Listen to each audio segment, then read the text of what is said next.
People say that Congress is in gridlock. We are not in gridlock. If you look behind me right now, we all know that there is an issue going on in this country that we are going to be talking about today. It is one of the most important issues that we can be talking about on this Hill today, and that is the whole issue of voter suppression.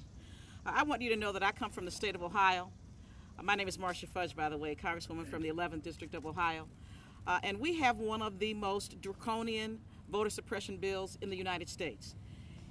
If, in fact, we are going to have a society that involves all of its citizens, we cannot allow for these kinds of bills to be passed by legislature after legislature after legislature. So we're here today to talk about those issues. I am going to start to allow some of my colleagues to talk about what is going on in their states, and some of our civil rights organizations who are here today, and others who understand that this is by design to keep people who most need to vote from voting. So I'd like at this point to have Corrine Brown from the great state of Florida come and just address you for a minute. Representative Corrine Brown. Thank you and good morning, and to all of my colleagues and to the civil rights leaders. You know, I'm almost embarrassed to be here from Florida. Coming from Florida, where you know what happened in 2000. We had a coup d'etat. And so now we have taken a giant step backwards. The bill that passed, clearly we must stop it from being enacted. In fact, we just had an election in Duval, and if it had taken place, they wiped out all Sunday voting. Now, who votes on Sunday? And basically, we had an election scheduled for Miami. They stopped the early voting in Miami, and it just goes on and on and on. So we are asking the Justice Department to stop these 34 states, the worst attack on the voting rights since the 1965. I pulled the votes, and I can tell you that we still have problems with several of the southern states. And with that, I want to call up my colleague, Benny Thompson, from the southern state, one of them that I'm talking about, Mississippi. All right. All right. Deep South. Thank you very much. I'm happy to join my colleagues in unanimous opposition to these voter suppression measures that are taking various shapes and forms all over the country. In my state, it's called voter identification. We'll have it on the ballot in November. Clearly, it's a measure to tamp down the turnout.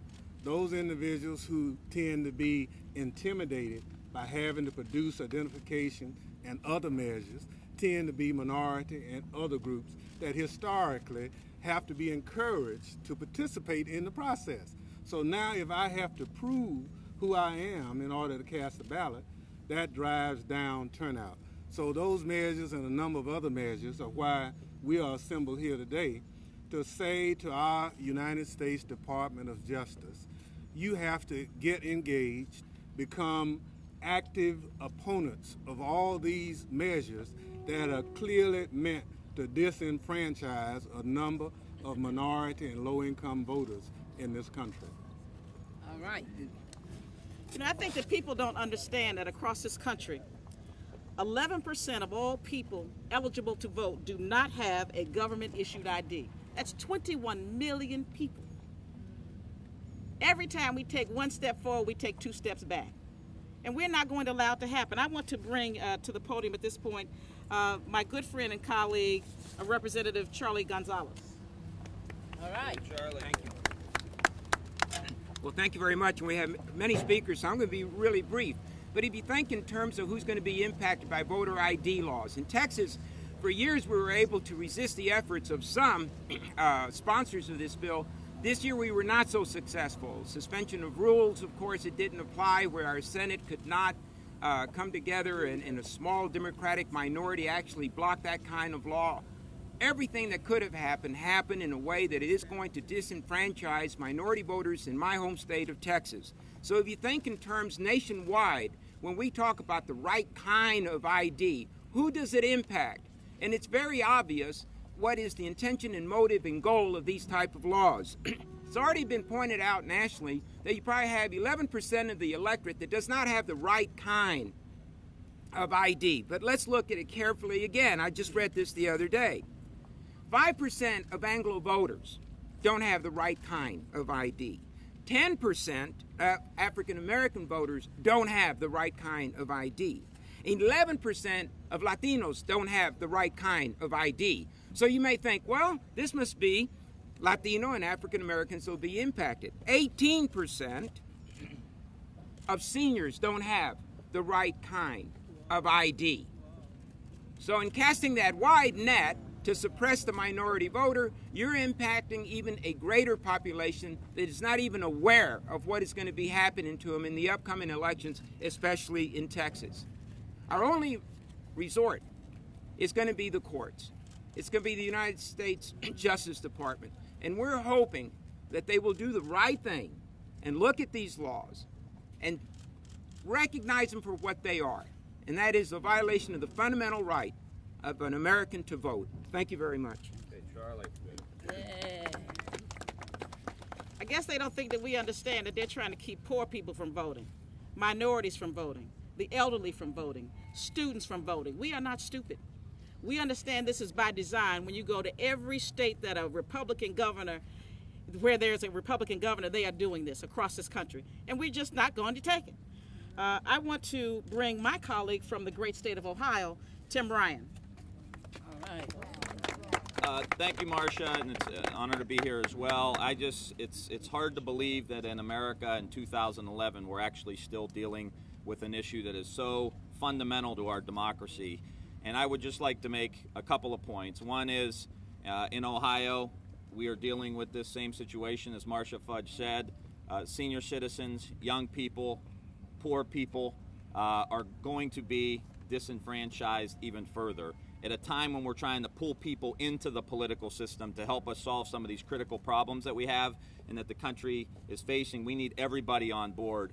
And the second and final point I'd like to make is a lot of people who are pushing this across the country are the same people that are the first to vote to send our troops off to war to make sure that other countries have democracy, where our young people are coming home in body bags so that other people in other places around the world can have the freedoms that we have here in the United States. Those people are the first to send our kids off to war, and they're the first ones to try to disenfranchise our own citizens here in the United States. And that's why you're seeing this coalition, and that's why we have to stop it. Thank you.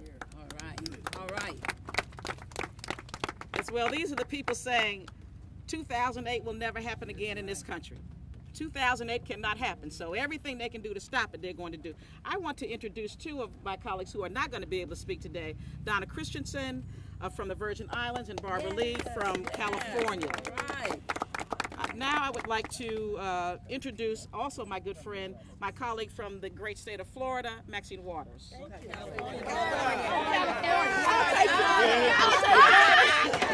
Hey, wait.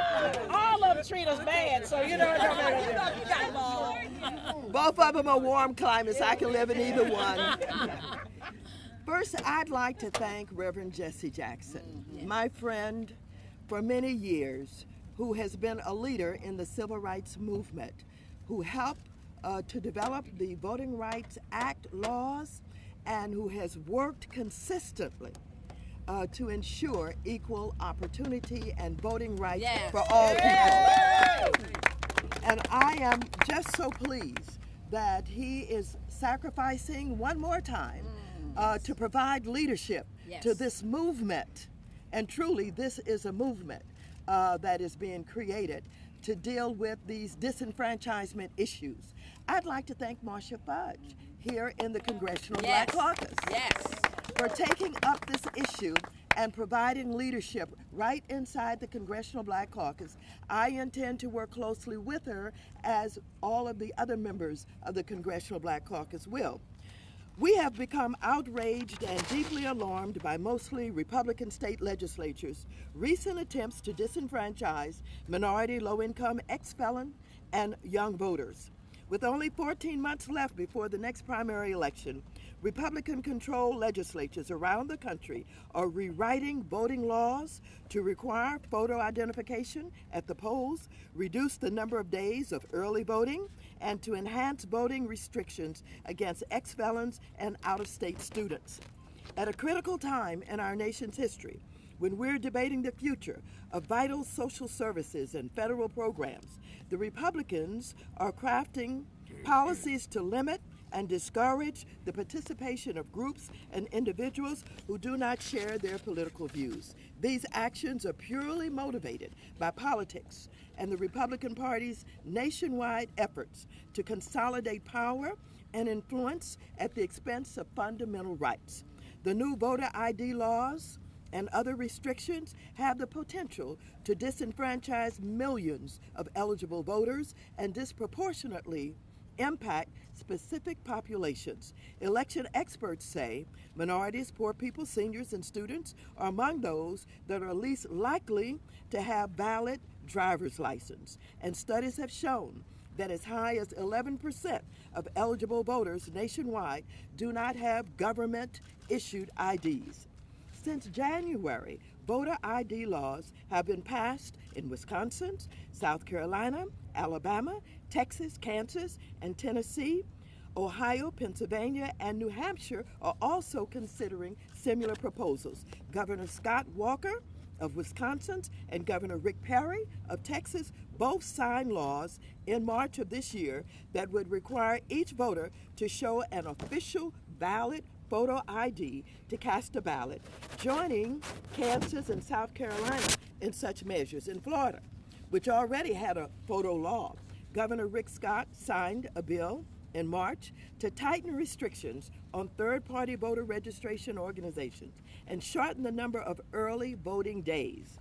Governor Scott also helped to pass a ban on felon voting rights, forcing nonviolent offenders to wait 5 years after completing their sentences to apply to have their rights restored. During the controversial 2000 presidential election, thousands of voters were wrongfully purged from the rolls because they were misidentified as felons, bringing to light the fact that Florida had the largest number of disenfranchised felons in the nation. In May, the Florida legislature also passed new election requirements that could be used to prevent less wealthy people, those who work long hours and move frequently, from voting. The law makes it tougher for get-out-the-vote groups to register new voters and reduces the number of early voting days from 14 to 8. A total of 13 states now require photo identification to vote, and these nationwide efforts will only intensify unless the Justice Department intervenes to protect the voting rights of the nation's most vulnerable populations. In the 2008 election, we saw the historic and unprecedented participation of minority voters and new voters and young voters. We cannot allow the states to undermine voting rights and discourage these voters' continued civic engagement and political participation. So today, we are calling on the Department of Justice to fulfill its commitment to the public trust and the rule of law. Some of the new state laws will require the approval of the Department of Justice, and we urge the department to carefully review and investigate these new laws to ensure that voters' rights are protected. I thank you all for being here today. I intend to travel this country with Jesse Jackson to do what we need to do, and maybe we've waited a few days too long to do it. It's time to get busy. All right, take it to the max. Take it to the max. All right now. My colleague from Wisconsin, Gwen Moore. All right. I am from down south Wisconsin, where recently Governor Scott Walker signed a bill requiring very strict, stringent voter ID, a military ID, a passport, or a state-issued driver's license, which requires a birth certificate. And he also requires for students, student IDs with expiration dates and addresses on it, an ID that none of the universities in the entire state now provide. So they would have to completely retool and expend money to provide the kind of ID that they would want. I first met our Governor Scott Walker in 1990 when he ran against me for the state assembly, and he shared with one of his Republican colleagues who later reported to me that one of the reasons he was running against me is because it was a majority white district and he thought he could beat me because I was black. Who do you think he's trying to disenfranchise? He's been trying for all these years, since 1990, on a consistent basis to institute these voter ID bills. In 2008, when President Obama was elected, the Republican Wisconsin Attorney General's office went on a rigorous investigation and found 20 instances of people inappropriately voting out of 3 million votes cast, which was a 0.00007%. And if I'm reading it correctly, that's like 7,000ths of 1%. And not a single one of these cases could have been prevented with a photo ID. Photo ID doesn't say you're a felon. Photo ID doesn't tell the person there whether you've actually voted in Illinois and you're now voting in Wisconsin, or anything else. So what does the bill do? 23% of elderly Wisconsinites over the age of 65 don't have a driver's license, a military ID, or a passport.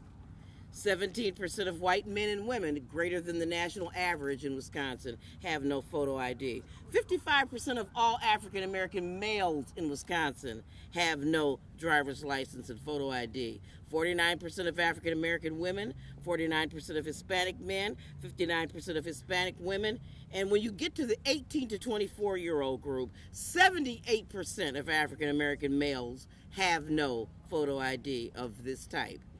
66% of African American women aged 18 to 24 do not have this photo ID.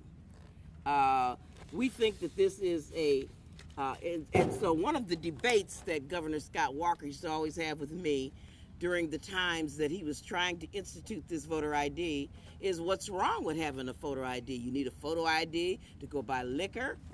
You need a photo ID to go to Blockbusters to get a video.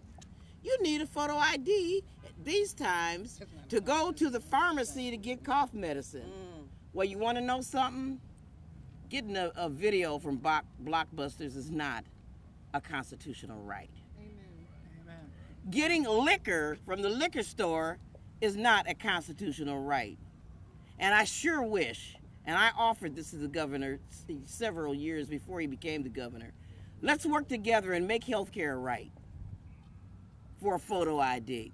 But right now, the bar ought to be extremely high to disenfranchise people, and we are calling upon the Justice Department to intervene and to prevent this from happening. Unfortunately, down south Wisconsin belongs on this map of shame as one of the 8 states in red where strict, stringent voter ID requirements are being implemented. Thank you. Yeah, why don't we bring it up some tomorrow? We good? Yeah. My colleague from Tennessee, Steve Cohen. Thank you. I want to thank Congressman Fudge, the CBC, Reverend Jackson, Hillary Shelton, and all the organizations that are here.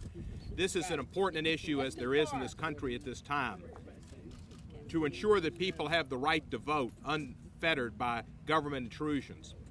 The fact that all these states came up with these laws at the same time was not spontaneous generation.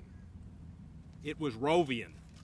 This was an obvious Republican attempt to hurt our vote in 2012 and to hurt the President of the United States' chances of re-election, which is the entire agenda of the Republican House, is to defeat Barack Obama, even if they take down the United States economy while they do it. So this is extremely important. We can't let them take the White House back. My state of Tennessee, unfortunately, is one that has joined in this chorus. They have passed a great number of reprehensible laws this past session that hurt labor unions, that hurt minorities, and were targeted at the same type of legislation like you saw in Wisconsin and Minnesota. So I proudly stand with you and will do all I can to see that the Justice Department does what's right on this and other civil rights issues where they have been absent as of late. Thank you very much. Thanks. All right. Thank you.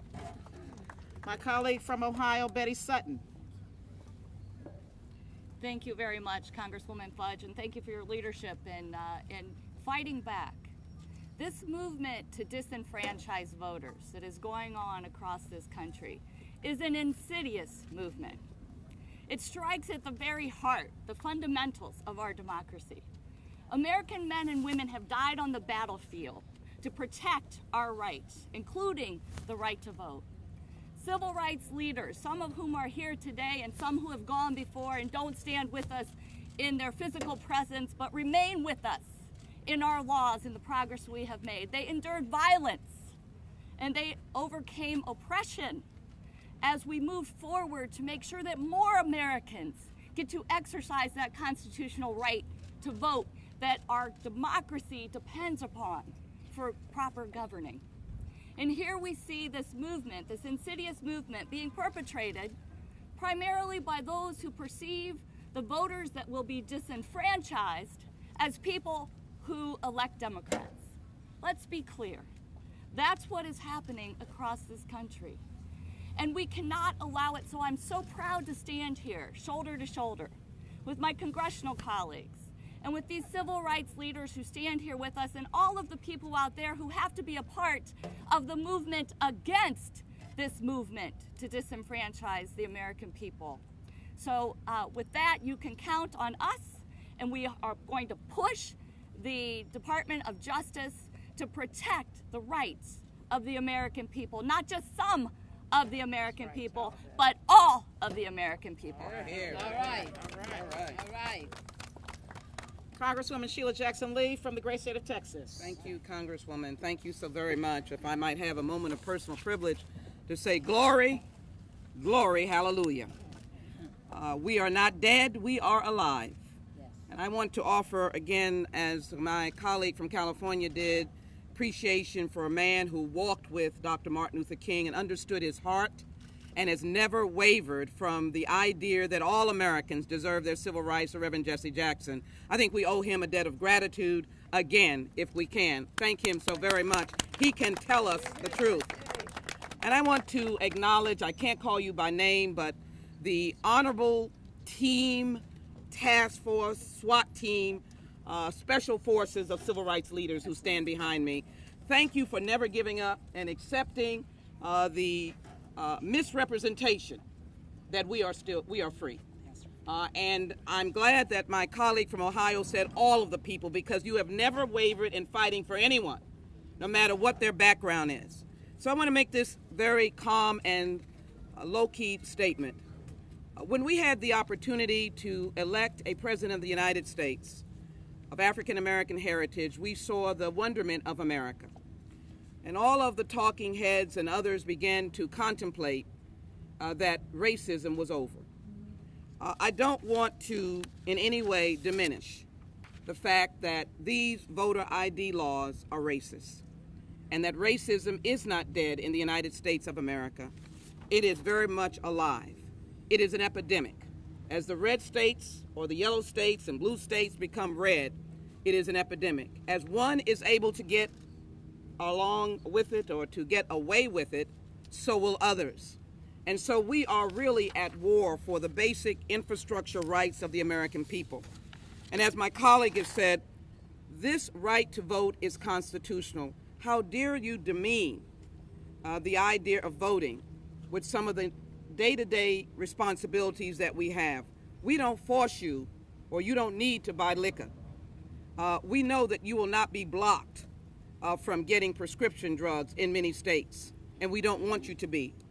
But your fundamental, intensive right to vote is clear. And in the Burdick case versus Takasushi, it said, voting is of the most fundamental significance under our constitutional structure. What are voting IDs attempting to do? To get rid of voter impersonation. How much documentation do we have that people show up as one person versus another to be able to vote? What they show up in is a Latino with an accent, or they show up as an African American male, or an elderly black woman, or Asian with a dialect and an accent, or they show up as an elderly Anglo white person in the state of Texas. The governor of the state of Texas is contemplating a run for the presidency of the United States. It should move us even more forcefully to know that this has to be an issue that has to be addressed. Finally, it impacts on what many of us are going through right now, redistricting. And so you can have districts that may be able to elect a person of an individual's choice. But if you stand at the voting booth and block them and intimidate them and cause them to be fearful, they will not be able to elect a person of their choosing. We have to be able to be engaged in this process. I don't know why we have to have this battle every 10 years or every couple of years, but if there is a pledge, as I close, that calls for presidential candidates to indicate that African American children were better off during slavery and that families were much better off and much more solid during slavery when they did not exist, when they were pulled away, when they were destroyed, when women were abused, when men were taken away and children didn't know who their families were, then you know that we have to continue this major effort. To the U.S. attorneys and to our Attorney General, the U.S. Department of Justice, as I have written in this letter and as I will join with my colleague, my distinguished colleague, who I thank greatly for her great work, Congresswoman Fudge, we are now on the battlefield. Glory, hallelujah. Why? Because we are going to prevail, because justice will prevail. All right. Colleague from Georgia, Hank Johnson. Thank you. Good morning, everyone. I got a couple of questions I want to ask first. Anybody here from NBC, raise your hand. If there's anybody here from ABC, raise your hand, please. I see none. What about CBS? Anybody here? Nobody here from CBS, NBC, ABC? How about CNN? Let me show some hands. Let me see some hands. No hands out here? What about Fox? Okay, all right. Fox is not here. All right. See, MSNBC. Anybody from MSNBC? They're not going to tell you where they're from. Gosh, man. I guess everybody is out covering the story about some nude pictures on the internet or Facebook, even Casey Anthony's case. You know, when we're talking about here a very fundamental right that is in jeopardy. And before I get started, I really want to sing the praise of my lion out here, a man who's been on the front line for so many years now. The Honorable Reverend Jesse Jackson. All right. Yes, sir. I want to thank him for being that warrior that he has charged us with becoming while he supports us.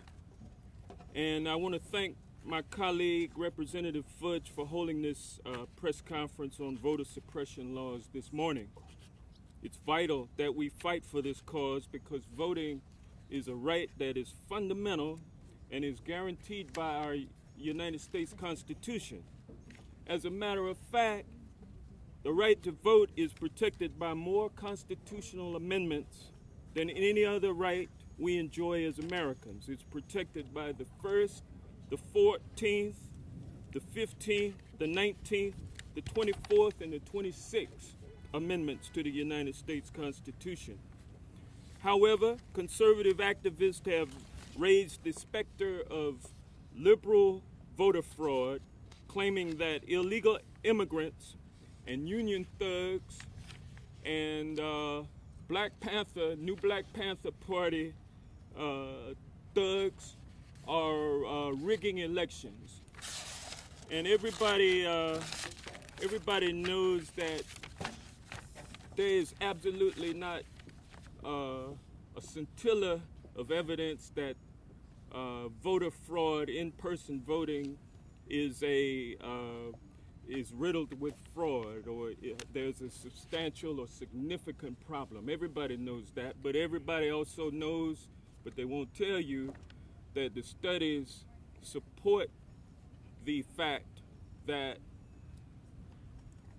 absentee voting is where you have your most voter fraud. Now, in those red states, just like I asked about ABC and CBS and those, I would bet you, without knowing the answer, and I'm glad they didn't make me look bad when I asked that, but I would bet that those red states right there, which are at the forefront of voter suppression, and unfortunately my state of Georgia, we already did it back in 2005, a fact that I wish I could be proud of, that we're number one, but unfortunately we're number one on the road to the bottom. But I bet you in those states they've done nothing about absentee voting. At all. And so that gives you some idea of where folks are coming from. They want to make it difficult for those folks in the trailer parks throughout the country who don't have transportation, and the location to get your state-issued voter ID is 50 miles up the road, and you have no way to get there.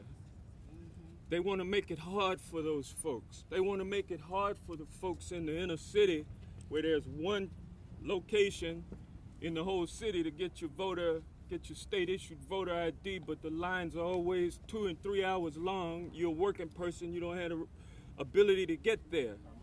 And so there are so many tactics that are being employed to suppress our voting rights. And we must get out here. We got to defeat them at the ballot box. So we got to do everything we can to get folks to the polls so that they can vote. And that is what our mission is. No matter what they do, there's a there's a defense, or there is a way to solve it. And so we're not hopeless today. We know that we will win this battle, and we just have to keep up the fight. Thank you. Thank you. All right. Thank you. I want to recognize that we do have Representative Laura Richardson from California. It's a little under the weather, she's not going to speak. Now I'd like to bring the Reverend Jesse Jackson to kick off our civic and civil rights groups. Reverend Jackson, if you would now come. Jesse. If you would now come, we'd love to have you. Thank you so much. All right. Let me express my thanks to all of you who are present. Sister Congresswoman Fudge, whether Fudge is vanilla or chocolate or caramel, we accept Fudge in its many dimensions. This weekend takes on kicking the meeting for our struggle. July 16th is coming Saturday. I was first jailed trying to use a public library. It's a time when my father, a veteran of World War II, did not have the same rights as a Nazi POW that drove our struggle to change those draconian laws. This weekend, July 16, 1984, we were speaking at the convention in San Francisco, California, where Congresswoman Maxine Waters was the co-chair of that campaign. So we thank you for your continuous work down through the years. Let me hurry to say that those who once denied the right to vote never stopped trying to suppress the vote with some scheme or another.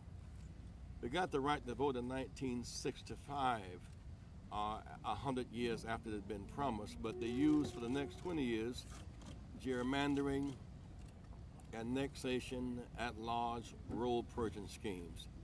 But lest we forget, that right to vote, blacks were simply the canaries in the mine. It never was just a denial of blacks in the first place. Blacks could not vote in the Deep South. White women could not serve on juries. Farmers who couldn't pay poll taxes could not vote. Those who could not get off of work on Tuesday could not vote. 18-year-olds, though serving in Vietnam, did not have the right to vote.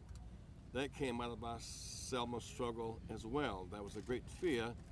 Students might begin to vote the interests of their futures. And then we made the case that students should be able to vote on the campuses where they attend school, not live in one state and vote in another. We won that battle in 1974. Then bilingual voting in 1975.